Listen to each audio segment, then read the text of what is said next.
Tout d'abord, Monsieur le Ministre, vous nous expliquez que le RSA, c'est la charité. Je vous rappelle quand même que pour sortir les gens du RSA, il y a deux solutions. On crée des emplois ou alors on les fait disparaître.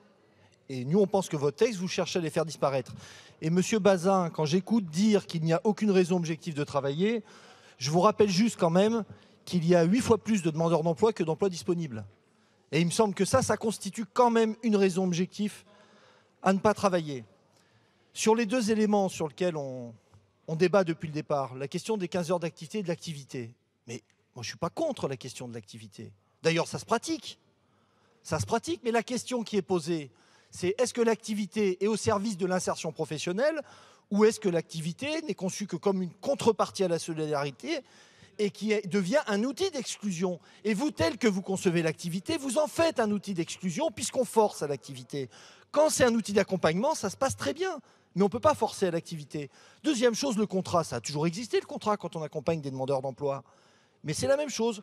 Soit on en fait un outil d'accompagnement, soit on en fait un outil d'exclusion. Et votre manière d'aborder ce contrat, vous en faites un outil d'exclusion puisque d'abord, vous l'avez uniformisé. Je vous rappelle, et c'est pour ça que sur cet amendement, nous proposons la suppression de l'alinéa 5 qui parle du diagnostic, puisque le diagnostic sera encadré et prédéfini par un référentiel dont le contenu sera défini par le Comité national France Travail.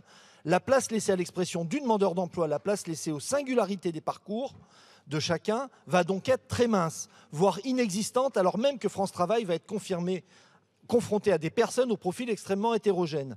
Je vous rappelle que selon le collectif Alerte, 32% des contrats d'engagement réciproque du RSA prévoient actuellement des actions qui visent l'accès aux soins, 21% à la famille et à la parentalité, et 13% l'accès aux droits. C'est dire à quel point les besoins varient et ne relèvent pas tous immédiatement de l'emploi. Pour finir, nous on pense que c'est un outil d'exclusion parce qu'au départ, il était librement débattu. Merci, ça, vous l'avez Monsieur su. le député.